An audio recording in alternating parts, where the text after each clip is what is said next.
ሰላም እንዴት ናችሁ? ደህና ናችሁ ወይ? ጨጥ ብሏል። ጨለማ ነው። አሁን 6:39 ነው። አሁን ባለሁበት ሀገር ሰዓት አቆጣጠርና ያስፈራል ጋይስ፣ ያስፈራል። ምን ልላችሁ ፈልጌ ነው፣ ስራ እየወጣሁ ነው። ይቅናሽ በሉኝ። ትላንትና ምን አየሁ መሰላችሁ? አንድ ቪዲዮ አየሁ ትላንትና ዞሮ ስር ዩቱብ ላይ አንድ ሰውዬ ሲያለቅስ ሚስቴ እየደበደበች ነው ብሎ እሱም ቪዲዮ አየሁኝና በጣም ሳዝኑ አልኩኝ። በጣም አዘንኩኝ። አይ ወንድ ልጅ ምናምን እያልኩኝ በራሴ እያወራሁኝ ሚስቱ ላይ እየፈረድኩኝ ዋልኩኝና ማታ ላይ ደግሞ ድጋሚ ዛ ቻናል ላይ ገብቼ ሚስቱን አየኋት።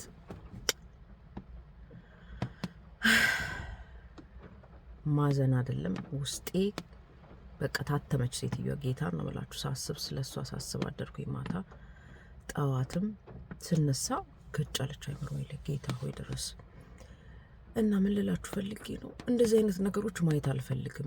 ምንድነው አሁን እኔ ላይ ያለው ነገር ምንድነው የሚባለው? ካየሁኝ አይወጣም ካይምሮዬ። ሰውየው እንግዲህ ሃይላንድ ወርወራ ነው የመታችው።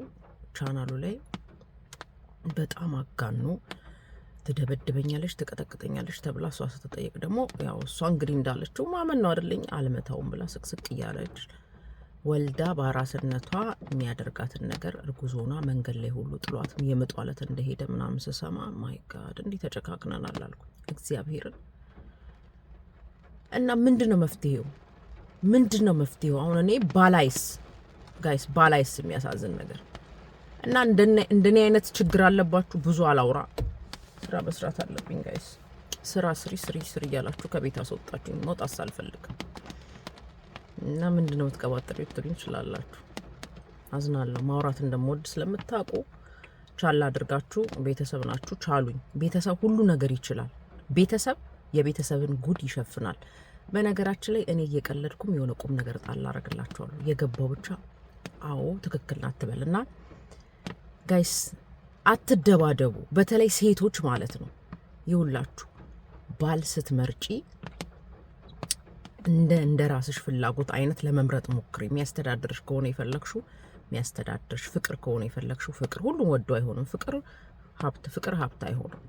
ሀብት ከሆነ ሁሉን መቻል አለብሽ። እና እች ሴትዮ ታሪኳን ብትሰሙት በጣም ነው የምታሳዝናችሁ። ጌታን ነው የምላችሁ።